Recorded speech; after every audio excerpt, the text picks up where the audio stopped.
Selamat malam Bapak Ibu Saudara-saudari yang terkasih Jemaat GKI Jatinegara dan Bajem Bintara. Mari kita mempersiapkan hati kita dan pikiran kita sebelum kita mengikuti serangkaian ibadah mesbah doa kita pada malam hari ini. Dan jangan lupa kita juga mempersiapkan Alkitab untuk merenungkan kebenaran firman Tuhan. Selamat mengikuti ibadah mesbah doa malam hari ini. Tuhan memberkati.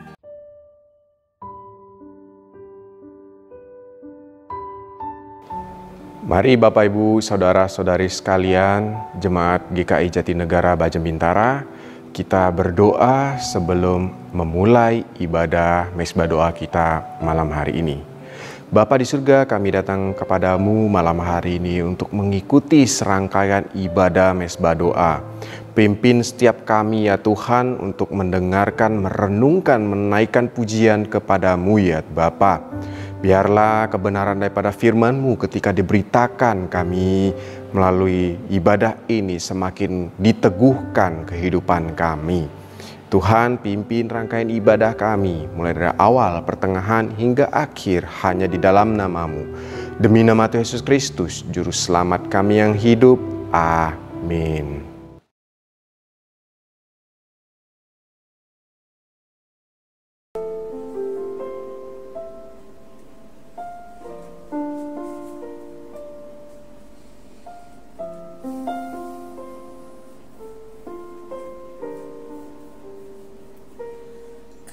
Sungguh indah tiada taranya, sungguh mengagumkan,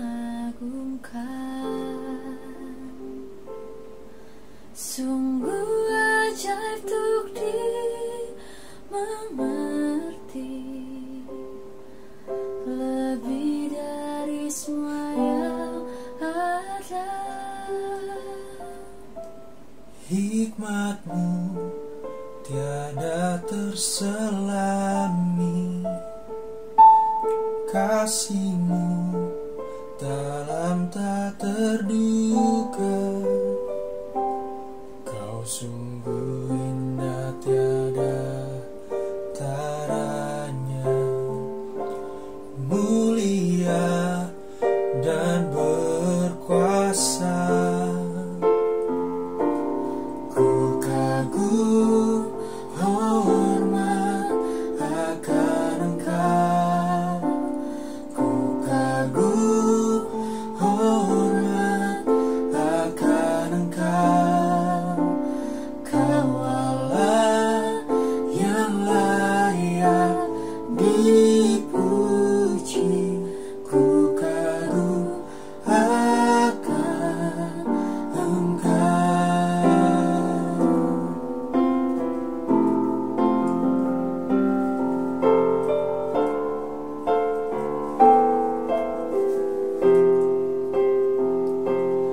Hikmat-Mu tiada terselami, kasih-Mu dalam tak terduga. Kau sungguh indah tiada taranya, mulia dan berkuasa. Ku kagum hormat akan Engkau, ku kagum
Jemaat GKI Jatinegara dan Bajem Bintara. Mari sebelum kita merenungkan kebenaran firman Tuhan, kita berdoa terlebih dahulu mohon pimpinan daripada Tuhan dalam kita mendengarkan firman-Nya.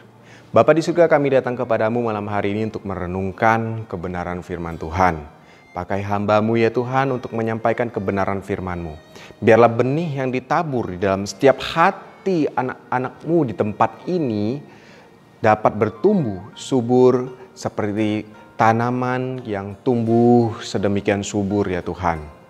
Ini doa kami Tuhan, kami serahkan ke dalam tangan-Mu pemberitaan firman pada malam hari ini. Demi nama Yesus Kristus, Juru Selamatnya hidup. Amin. Bapak Ibu Saudara sekalian, saya sangat senang ketika kita masih bisa berjumpa kembali dalam ibadah Mezbah Doa malam hari ini. Meskipun kita hanya terbatas di dalam media online, kita tidak bisa bertemu secara langsung, tetapi saya sangat senang Bapak Ibu Saudara sekalian. Bapak Ibu Saudara sekalian, ketika dikatakan kita suruh menunggu, wah pasti sebagian daripada kita akan berkata, ya saya tidak sabar. Wah, saya tidak tahu mesti gimana. Menunggu dan menunggu membuat kadang-kadang hati kita, bahkan diri kita sendiri kadang-kadang kesal, Bapak Ibu. Pasti di dalam hati kita. Namun, kita sangat berbeda dengan Tuhan. Tuhan dengan atributnya Maha Kasih, Ia menunjukkan kepada setiap manusia bahwa Dia kasih dan sabarnya sangat-sangat panjang kepada umat manusia. Bapak Ibu Saudara sekalian, malam hari ini renungan yang akan kita renungkan diambil dari Bilangan pasal 14 ayat yang ke-11 sampai yang ke-25. Hal ini menunjukkan kepada kita berapa lama lagi Tuhan mengatakan kepada umatnya, mereka bertobat. Ini merupakan satu ungkapan isi hati daripada Tuhan kepada setiap umatnya. Nah, saya akan membacakannya kepada Bapak Ibu Saudara-saudari sekalian. Bilangan pasal 14 ayat yang ke-11 sampai yang ke-25. Yang berbunyi demikian. Tuhan berfirman kepada Musa, berapa lama lagi bangsa ini menista aku? Dan berapa lama lagi mereka tidak mau percaya kepadaku? Sekalipun sudah ada segala tanda mujizat yang kulakukan di tengah-tengah mereka. Aku akan memukul mereka dengan penyakit sampar dan melenyapkan mereka. Tetapi engkau akan kubuat menjadi bangsa yang lebih besar dan lebih kuat daripada mereka.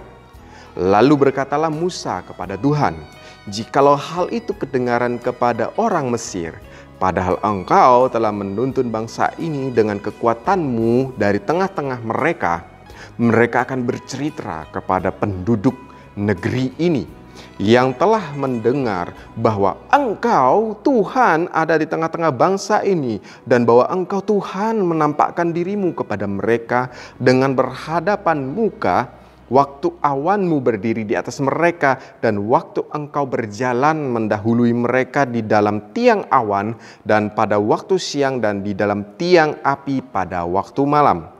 Jadi jikalau engkau membunuh bangsa ini sampai habis, maka bangsa yang mendengar kabar tentang engkau nanti berkata, oleh karena Tuhan tidak berkuasa bahwa bangsa ini masuk ke negeri yang dijanjikannya dengan bersumpah kepada mereka, maka ia menyembelih mereka di padang gurun. Jadi sekarang biarlah kiranya kekuatan Tuhan itu nyata kebesarannya seperti yang kau firmankan. Tuhan itu berpanjang sabar dan kasih setianya berlimpah-limpah. Ia mengampuni kesalahan dan pelanggaran, tetapi sekali-kali tidak membebaskan orang yang bersalah dari hukuman. Bahkan ia membalaskan kesalahan bapa kepada anak-anaknya pada keturunan yang ketiga dan keempat. Ampunilah kiranya kesalahan bangsa ini sesuai dengan kebesaran kasih setiamu, seperti engkau telah mengampuni bangsa ini mulai dari Mesir sampai kemari. Berfirmanlah Tuhan, aku mengampuninya sesuai dengan permintaanmu. Hanya demi aku yang hidup, dan kemuliaan Tuhan memenuhi seluruh bumi. Semua orang yang telah melihat kemuliaanku dan tanda-tanda mujizat yang kuperbuat di Mesir dan di padang gurun, namun telah 10 kali mencobai aku dan tidak mau mendengarkan suaraku, pastilah tidak akan melihat negeri yang kujanjikan dengan bersumpah kepada nenek moyang mereka. Semua yang menista aku ini tidak akan melihatnya. Tetapi hambaku Kaleb, karena lain jiwa yang ada padanya dan ia mengikuti aku dengan sepenuhnya, akan kubawa masuk ke negeri yang telah dimasukinya itu, dan keturunannya akan memilikinya.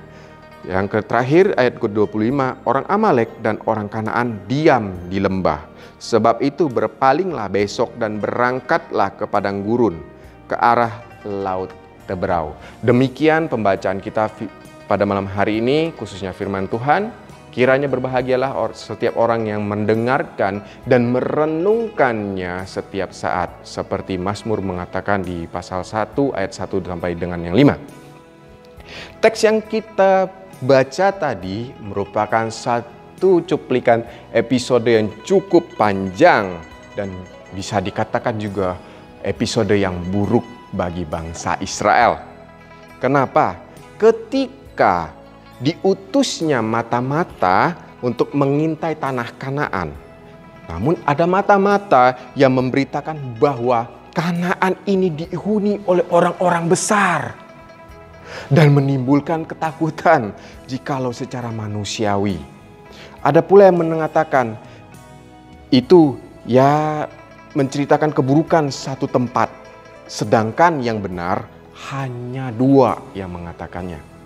Ya, kita sudah pasti tahu siapa itu, Kaleb dan Yosua, yang memberitakan baik tentang tanah Kanaan ini.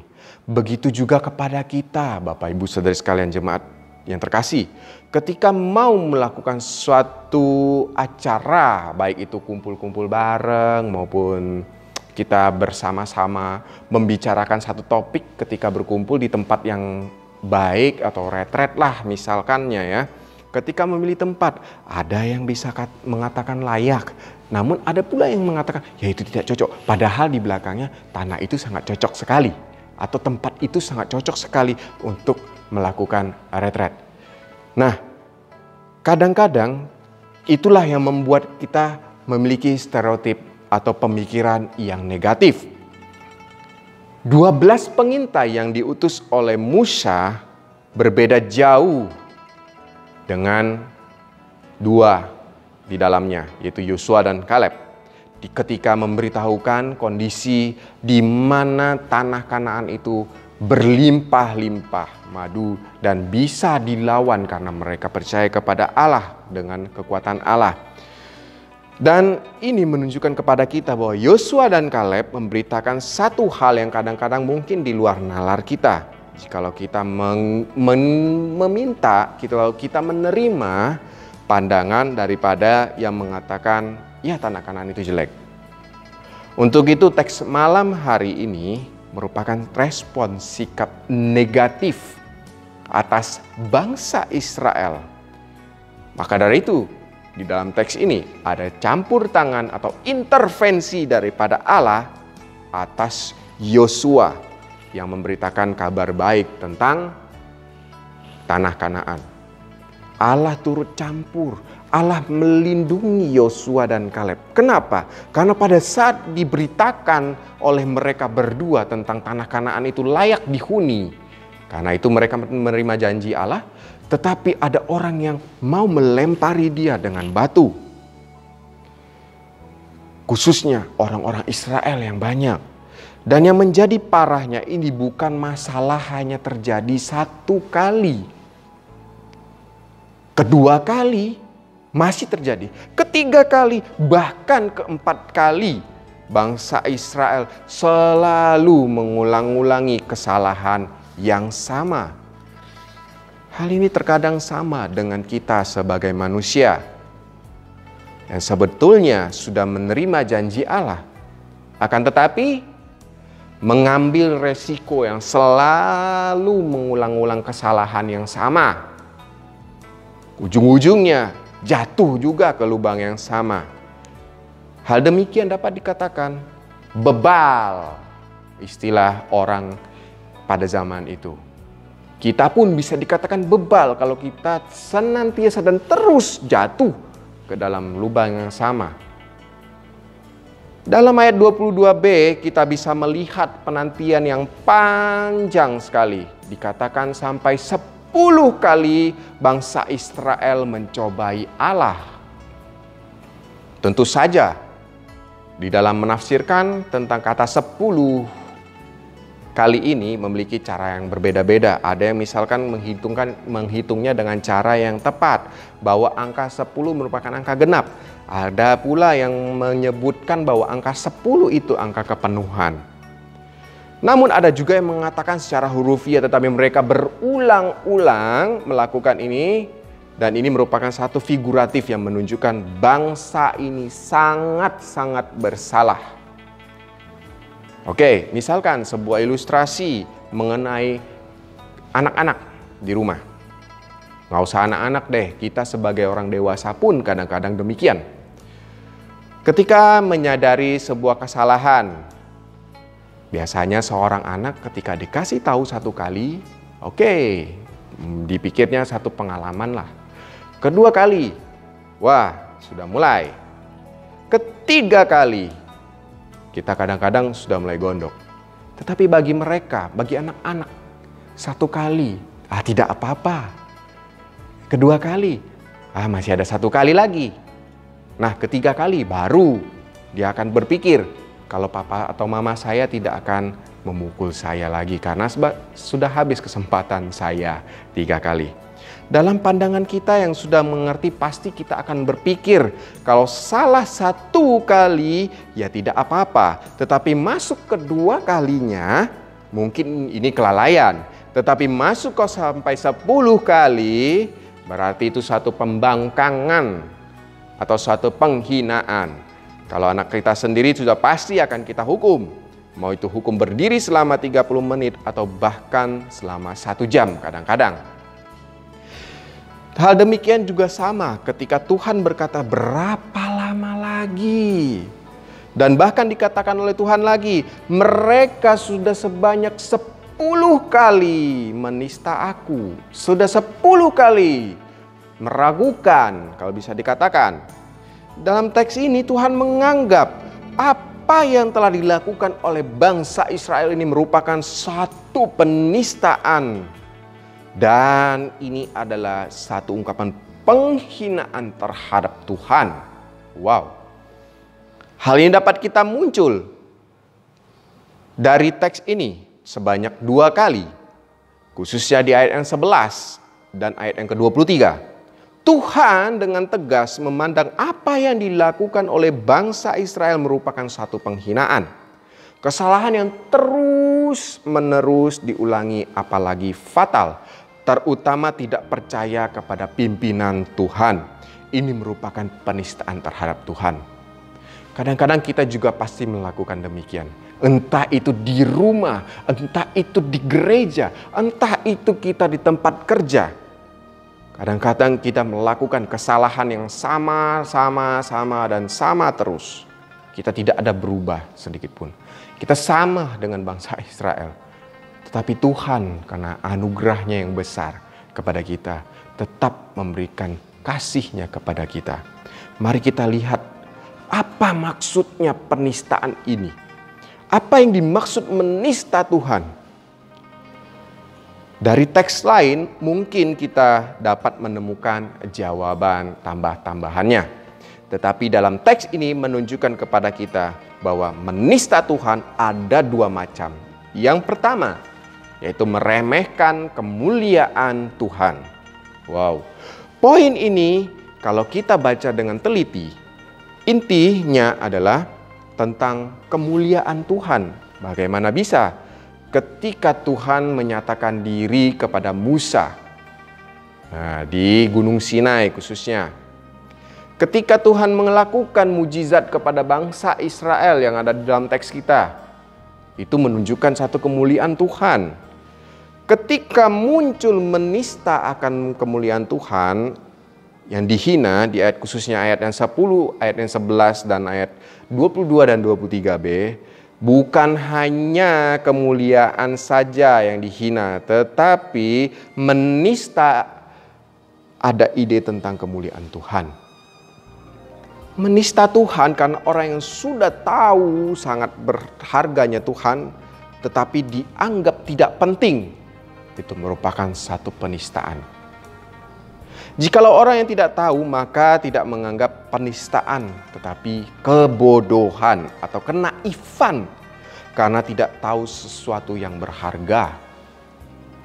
Misalkan ketika seseorang atau bahkan ketika orang yang mengetahui ada satu mutiara yang indah, tetapi dia buang ke dalam lumpur, khususnya kubangan, itu merupakan suatu kebodohan.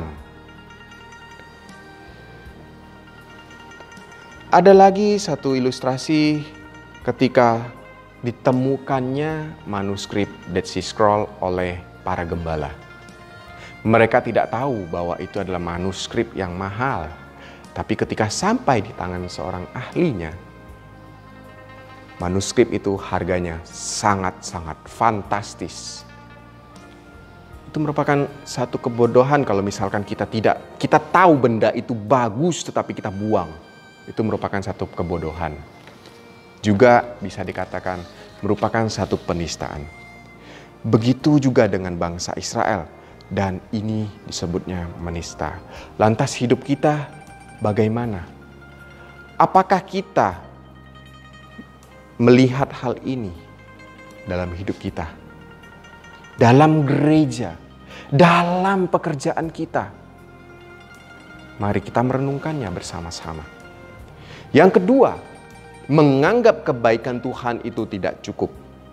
Di dalam ayat ini memang tidak berbicara hanya kemuliaan saja, tetapi tentang mujizat kepada bangsa Israel.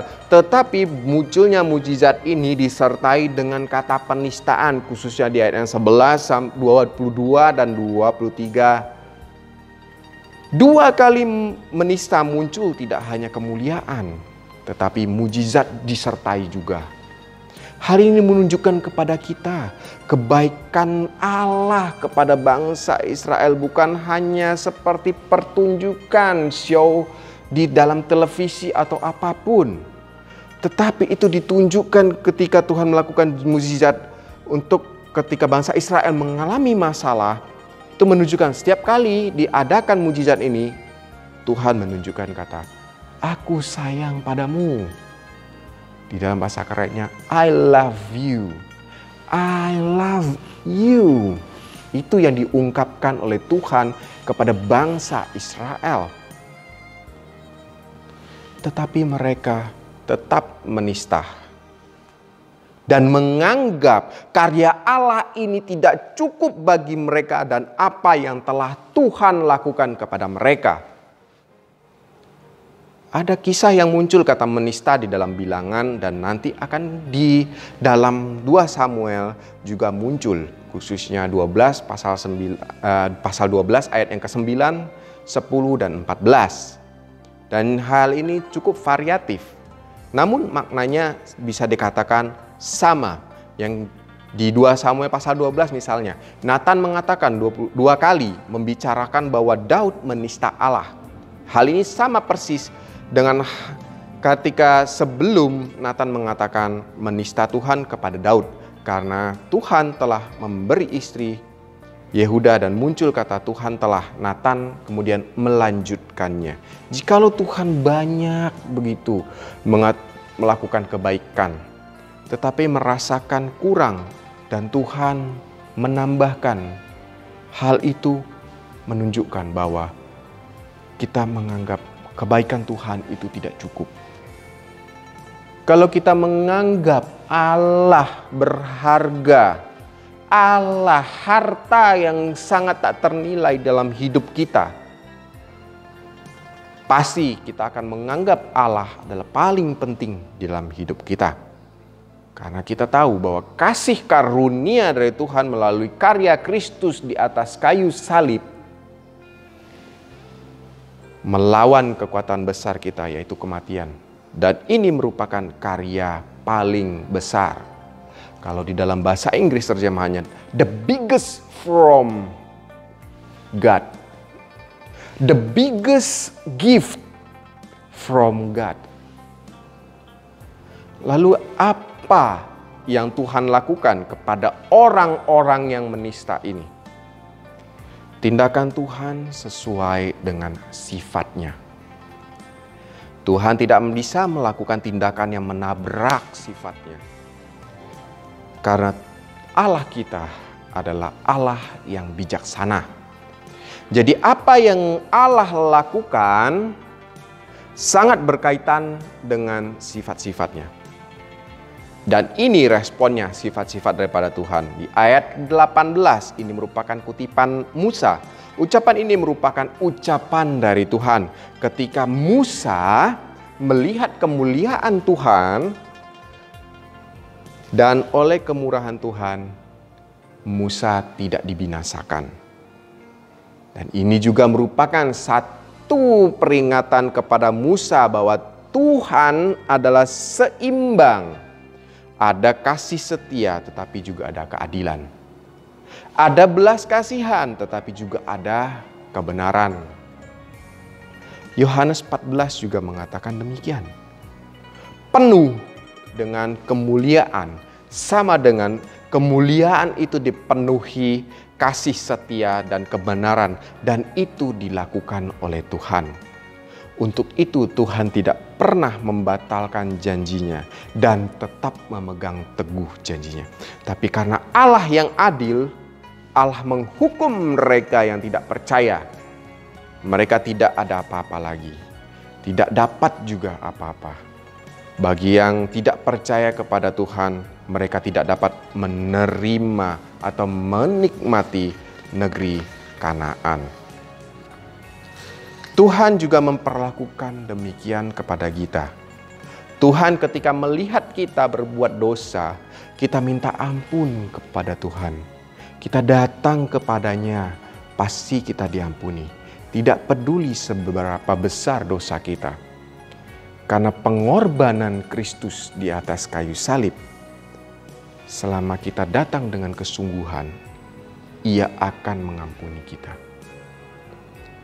Tetapi ketika kita berbicara pengampunan dosa, sudah pasti ada konsekuensi karena Tuhan mendisiplinkan kita supaya kita dapat belajar sesuatu. Salib merupakan bukti kasih setia keadilan Tuhan. Di salib kasih dinyatakan, keadilan juga dinyatakan. Tetapi Allah yang menjalani hukuman itu. Hal ini menunjukkan kepada kita, Bapak Ibu Saudari sekalian, sangat besar kasih Allah kepada kita. Sehingga Ia mengaruniakan anaknya yang tunggal untuk menebus kita yang berdosa. Demikian Bapak Ibu Saudari sekalian renungan kita pada malam hari ini. Mari kita berdoa. Bapa di surga, kami mengucap syukur Tuhan untuk renungan-Mu pada malam hari ini. Biarlah apa yang telah kami pelajari, apa yang telah kami renungkan, kami berjanji ya Tuhan tidak akan menista, tidak mau lagi merasa bahwa Tuhan itu mujizatnya tidak cukup bagiku. Segala sesuatu yang Kau berikan, kami tidak mau merasa itu tidak cukup Tuhan. Tuhan, ampuni kami jikalau kami terkadang sering membuat hati-Mu bertanya berapa lama lagi. Kami mohon ampun Tuhan, biarlah melalui momen Advent, momen yang akan memasuki masa Natal, kami semakin ingat akan karya Allah, akan penebusan, akan kelahiran, akan seorang bayi yang Engkau janjikan kepada setiap kami. Ini doa kami ya Tuhan, kami serahkan ke dalam tangan-Mu. Demi nama Yesus Kristus, Juru Selamat yang hidup. Amin.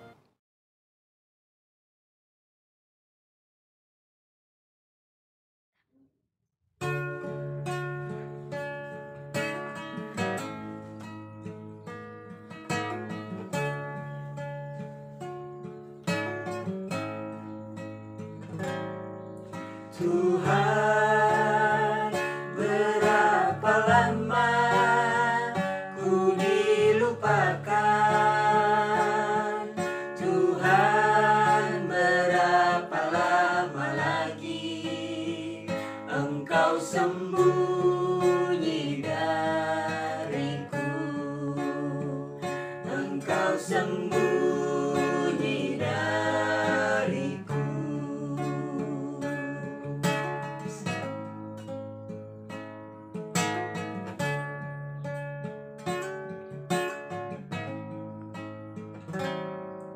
Tuhan, berapa lama ku dilupakan? Tuhan, berapa lama lagi Engkau sembunyi dariku? Engkau sembunyi dariku. Sampai kapan aku khawatir? Sampai kapan ku bersedih, Tuhan? Sampai kapan aku khawatir? Sampai kapan ku bersedih, sedih, sedih, Tuhan? Sampai kapan ku bersedih? Dan kini seteruku, semua seteruku telah menguasai diriku. Dan kini seteruku, semua seteruku bersorak-sorak meninggikan diri atas-Mu, Tuhan. Sampai kapan aku khawatir? Sampai kapan ku bersedih, sedih, sedih, Tuhan? Sampai kapan ku bersedih?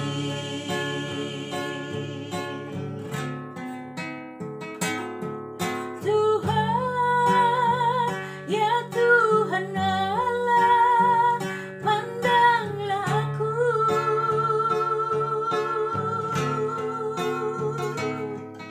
Tuhan, jawablah aku, dengar doaku.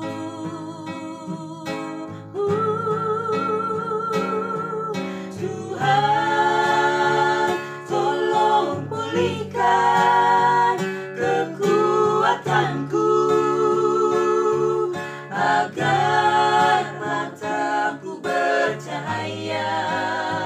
Pulihkanlah semangatku, hanya Engkau andalanku, hanya Engkau andalanku.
Kerajaan dalamku, jasa kurbanmu, hatiku yang hancur luluh, buatlah sembuh.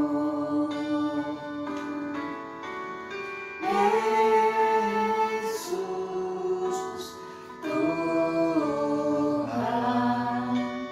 dengar doaku.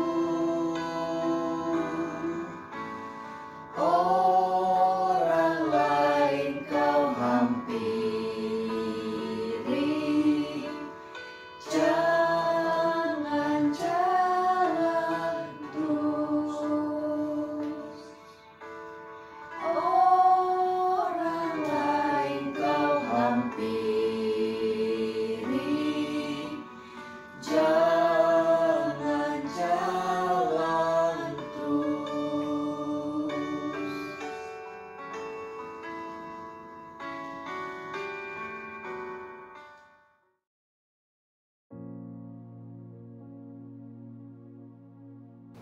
Mari Bapak Ibu Saudara-saudari sekalian, kita menaikkan doa syafaat kita pada malam hari ini. Yang pertama, kita akan menaikkan doa kepada Tuhan, bersyukur atas anugerah Tuhan kita setelah memasuki Advent yang kedua ini. Biarlah Tuhan senantiasa memimpin kita. Mari kita berdoa. Bapa di surga, kami mengucap syukur Tuhan buat pimpinan daripada-Mu, sehingga kami dapat menjalani mulai dari Advent pertama masuk ke Advent kedua dan akan masuk kembali ke Advent yang ketiga. Tuhan, biarlah melalui momen Advent ini kami semakin dekat, semakin ingat, semakin intim dengan Engkau ya Tuhan. Biarlah juga ya Tuhan melalui momen Advent ini kami introspeksi diri, kami memperbaiki diri, kami memeriksa diri kami, bahwa kami layak untuk bersama dengan Engkau Tuhan menjalani hari lepas hari. Tuhan, inilah doa kami. Kami serahkan ke dalam tangan-Mu. Demi nama Tuhan Yesus Kristus, Juru Selamat ya. Amin. Yang kedua, mari kita berdoa untuk bangsa kita Indonesia. Bapa di surga, kami datang kembali kepadamu menaikkan doa untuk bangsa kami Indonesia. Kami tidak lupa mendoakan untuk presiden kami, wakil presiden, dan beserta jajarannya yang ada di Indonesia ini. Tuhan, kami berdoa, biarlah para orang-orang yang Engkau pilih di dalam pemerintahan dapat menjalankan sebagaimana yang harus mereka jalankan, sehingga rakyat pun sejahtera, sehingga kedamaian di negeri ini tetap berjalan. Tuhan, kami tidak lupa juga berdoa untuk masalah pandemi ini. Kami tahu Tuhan, kasus semakin bertambah, tapi biarlah oleh kuat kuasa-Mu yang memulihkan keadaan bangsa kami. Biarlah Tuhan melalui orang-orang yang Engkau pakai dalam menangani masalah pandemi ini, Engkau berikan hikmat, kesehatan, dan kebijaksanaan kepada mereka. Bapa, ini doa kami serahkan ke dalam tangan-Mu. Demi nama Yesus Kristus, Juru Selamat yang hidup. Amin. Yang ketiga, mari kita berdoa untuk gereja kita. Setiap apa yang akan dilakukan, khususnya nanti ke depan akan dijalankan perjamuan kudus secara onsite. Mari kita berdoa. Bapa di surga, kami berdoa juga untuk gereja kami, GKI Jatinegara dan juga Baja Bintara. Kiranya Tuhan senantiasa memakai setiap orang yang ada di dalam, sehingga gereja ini terus berkembang dan bertumbuh di dalam iman dan di dalam aktivitas mereka seharian yang mencerminkan iman mereka kepada Kristus Yesus. Tuhan, kami juga tidak lupa berdoa untuk serangkaian masa-masa Advent di gereja kami. Mulai dari Advent ke-1, 2, 3, 4 dan nanti malam ketika puncaknya yaitu malam Natal, kiranya Tuhan senantiasa memberkati. Tuhan, kami juga tidak lupa untuk berdoa tanggal 20 kami akan mengadakan onsite. Kiranya Tuhan memimpin setiap rangkaian mulai dari baptisan dan juga perjamuan kudus. Kiranya segala sesuatunya dapat berjalan sesuai dengan apa yang Engkau inginkan. Ya Tuhan, kami tidak lupa berdoa untuk segenap jemaat yang ada di GKI Jatinegara dan juga Bajem Bintara. Kiranya Tuhan senantiasa memimpin mereka, memberikan mereka kesehatan dan juga memberikan mereka damai sejahtera meskipun di tengah pandemi ini sedang berlangsung. Ini doa kami Tuhan, kami serahkan ke dalam tangan-Mu. Demi nama Yesus Kristus, Juru Selamat yang hidup. Amin. Terakhir mari kita tutup bersama-sama dengan doa Bapa kami. Bapa kami yang di surga, dikuduskanlah nama-Mu, datanglah kerajaan-Mu, jadilah kehendak-Mu di bumi seperti di surga. Berikanlah kami pada hari ini makanan kami yang secukupnya, dan ampunilah kami akan kesalahan kami, seperti kami juga mengampuni orang yang bersalah kepada kami. Dan janganlah membawa kami ke dalam pencobaan, tapi lepaskanlah kami daripada yang jahat. Karena Engkau-lah empunya kerajaan, kuasa, kemuliaan sampai selama-lamanya. Amin. Mari Bapak Ibu Saudara-saudari sekalian, sebelum kita menutup serangkaian ibadah mesbah doa kita malam hari ini, kita berdoa kepada Tuhan. Bapa di surga, kami mengucap syukur buat pimpinan daripada-Mu serangkaian ibadah mesbah doa kami pada malam hari ini. Biarlah Tuhan segala pujian, segala doa kami Engkau yang menjawabnya sesuai dengan waktu-Mu ya Tuhan. Tuhan, kami telah selesai ibadah mesbah doa. Biarlah apa yang telah kami dengarkan, apa yang telah kami renungkan melalui kebenaran firman-Mu dapat kami jalankan di setiap kehidupan kami. Tuhan, biarlah juga doa-doa yang telah kami naikkan seturut apa yang Engkau inginkan. Biarlah Engkau juga yang menjawabnya sesuai dengan apa dan kehendak dan waktu-Mu ya Tuhan.